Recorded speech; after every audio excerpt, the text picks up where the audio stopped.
Hello, and welcome to episode 2 of Triage, Trauma, and Drama. My name is Matt. I will be your host, and in this episode, we're going to talk about when things go horribly wrong at work. I don't mean when calls go wrong, I mean like when stuff goes wrong. Some of the mistakes we've made, whether it's, about patient care, driving vehicles, accidentally shocking someone, all things of that nature. So, come along with me, and let's have some fun. When I first became a paramedic, I think one of the first things that I realized very quickly early on was I was going to have to drive these giant ambulances.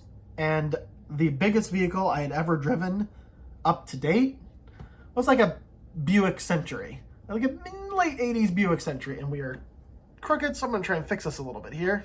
There, that's a little better. It was like a Buick Century. And I would never say I was a great driver.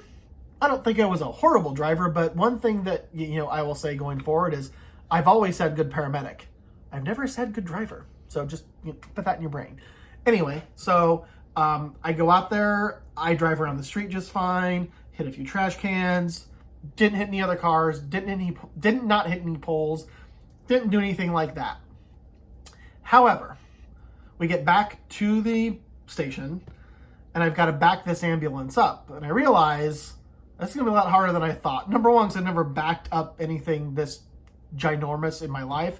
Number two, because the whole system to back up an ambulance is slightly complicated, and you have no rear view mirror. Like, one exists, but it's mostly so your partner can see what's happening in the back of the rig. It doesn't show you the back of the ambulance, or the outside of the back of the ambulance. And at this point, we didn't have all the fancy-dancy backup cameras. We had just these two giant mirrors on either side of the truck. So I figured, I can do this. I passed paramedic school. Surely I can back up an ambulance. You can all stop laughing right now because I think you pretty much can figure out where this story is going and what I did to said ambulance. But anyway, we're going to continue. We're just going to keep going down the road. So I decide, yeah, I can back this thing up. I can do this. I got this. So as I'm backing the ambulance up, I'm paying very close attention to, number one, not run over my partner. I'm fairly certain that would not be a good look when you're first week there. And number two, to make sure that I don't take off any of the equipment on the top, the radio antennas, anything like that. As I'm backing in, I start drifting to the right a little bit. And I thought, well, I can correct this. So I make a correction. It wasn't a big enough correction because then about 30 seconds later, I hear crunch, snap, snarl, and then a bunch of glass breaking. And I look over and I've entirely decimated the mirror on that side of the ambulance. So I swear loudly and a lot, and any of you that know me know that I can certainly string together a web of obscenities, drive forward, think to myself, okay, I got this. I can do this. I can do this time. Like, I'm going to have to just do this. So I start backing up again, paying very, very close attention to the right side of the ambulance, which meant I wasn't paying a lot of attention to the left side of the ambulance. So I hear the same noise. Now I've taken off the driver's side mirror, which, not great, but I did not run over my partner. So pull the ambulance out. My boss comes out of his office, takes one look at the ambulance, takes a look at the mirrors on the ground, takes a look at me, and goes, all you had to do is back up straight. And in my brain, this was several years before I was out of the closet, in my brain I thought, oh, I don't do anything straight. So yes, that was one of the first times I was like, okay, maybe I didn't think this career entirely through. There are obviously other times, more serious times, but we're not going to go into those times right now. We're going to stick with things that are just kind of fun and kind of entertaining. The second mistake I've ever made as a paramedic was when I was working for a hospital. I was helping out in an ICU, and we were going to put a breathing tube in this patient. And a breathing tube is, like endotracheal tube, goes down your throat, helps you breathe and breathes for you when you can't breathe. And I remember being given this drug called fentanyl, which we all know what fentanyl is. It's an opioid. The way that we use it in healthcare is very regulated. Don't get me started on the opioid crisis. We're not going to have that conversation right now. Given this medication, and I'm going to push it so the patient gets some relaxation and some pain management before we paralyze her and stick a tube in her throat. What I did not realize was that if you push fentanyl entirely too fast, and I know I was told about this at some point in my schooling, way back probably, If you push fentanyl too fast, it causes all of the muscles in your chest to seize up and not really work. It's called chest wall rigidity.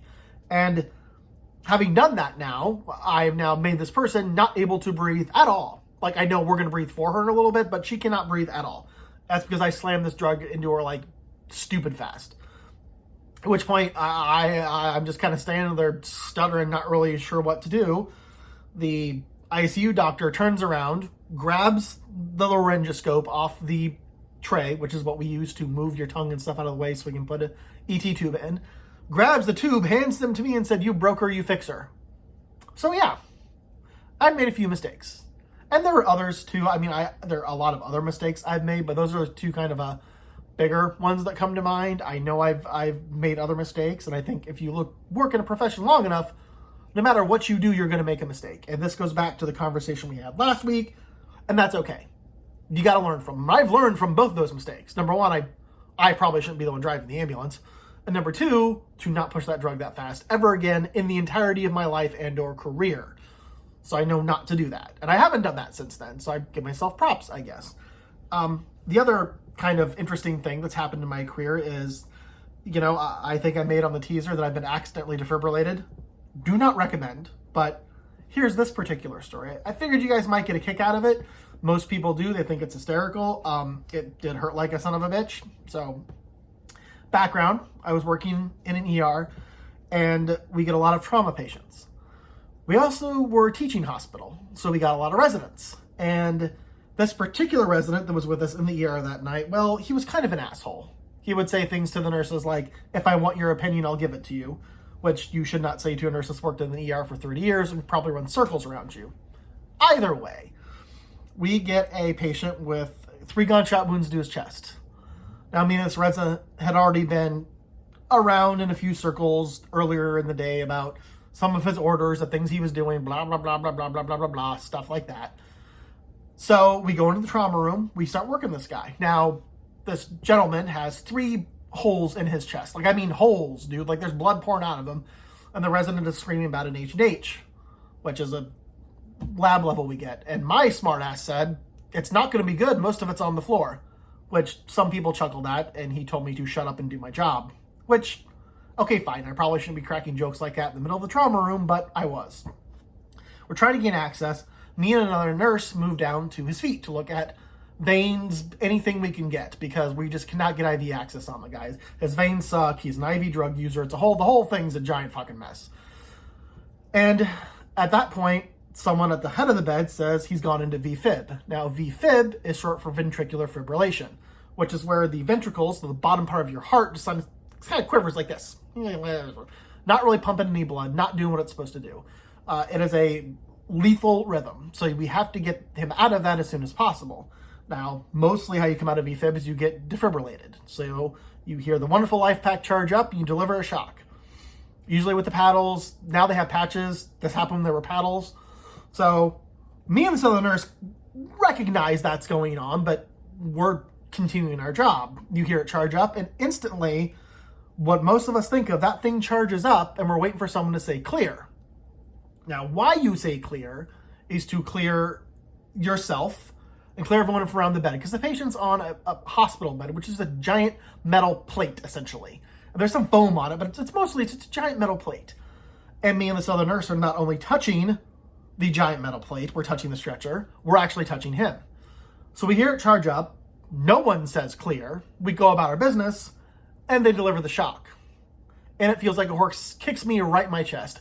We both fall backwards, and for a moment, there's just kind of this stunned silence, and then the attending goes, "Oh my fuck, were you guys touching the patient?" I think I nodded, but I'm not entirely sure, because I felt like my face was numb, and my tongue was numb, and like from my nipples up were numb, and apparently I turned a really weird purple shade of color. So we get scooped off the ground and get put into the other 2 trauma rooms, and they start working on us. Now, I've worked with these people through many a really shitty situation, and I know what their oh shit face looks like. We've seen each other's oh shit face. It's kind of like the orgasm face, but I think much worse. And they look at me, and they're both giving me oh shit face. Like, I know this face. I know what this face means. I don't like this face. I don't like this face on me. I certainly don't like that face on them. They get me into the room. They're throwing IV in me. They're getting me hooked up to the monitor. They keep turning the monitor away from me, so I don't need to see it, which is also terrifying, because if they're that concerned about me seeing what rhythm I'm in, I am deeply concerned at this point. Fairly concerned at this point. They show up to do an EKG. They put me on the EKG machine. I can see the monitor, and I'm like, that's VTAC. And I will never forget this in the entirety of my life. One of the nurses goes, yeah, but you're awake, so you don't need to worry about it. I was like, no. I'm VTAC with a pulse. The way to fix that is to shock me again. That's already happened once, and I don't want them to do that again. They're like, yeah, we're going to give you some fluid. Just let's see if it calms down. We called cardiology. They're going to come down. Just try to relax. And I'm thinking to myself, no, I can't relax. There's no way I can relax. This is a non-relaxing moment. Like, this is weird. I don't like this. They ended up giving me some morphine, dumping a bunch of fluids into me, and I came out of it on my own. They watched me for several hours, as one would, and then they begged me not to sue them.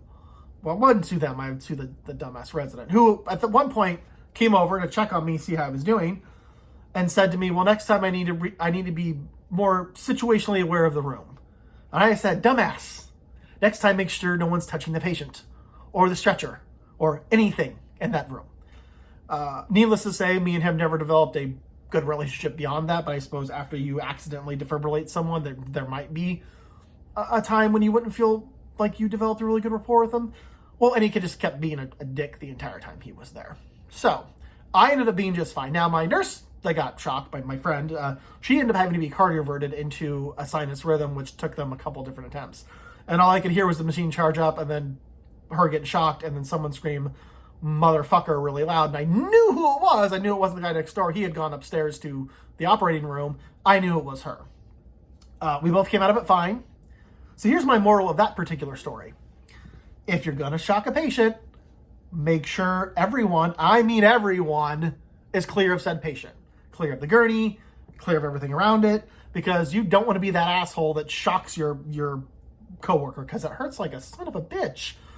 I've been fine since then. My heart's been fine. No untoward effects, other than I know now what it's like to be defibrillated or cardioverted, I suppose. Either way, it didn't feel really fucking good. There's other things that I've done in my career that have been funny, entertaining, all things like that. But these are just a couple stories that really stood out to me that were entertaining, and I think kind of drove some lessons home. Make sure you know what your drugs do before you give them. Make sure you know how you're supposed to give them.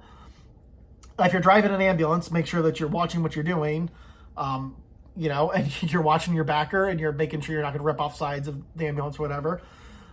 And make sure that you give yourself some grace, because, you do this job long enough, and you're going to make some mistakes. And I hope to anyone that watches this on YouTube or is listening to the podcast, that you don't make mistakes to the point of where someone dies, and you catch those mistakes. But the really important part, all of those things, is that we learn something from them.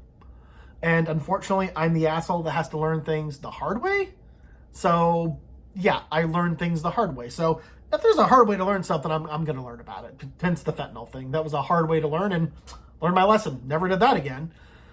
Anyway, I hope you guys enjoyed this podcast. It was a little bit of a lighter tone than the first one. Feel free to leave your entertaining, funny, interesting mistakes in the comments below on YouTube.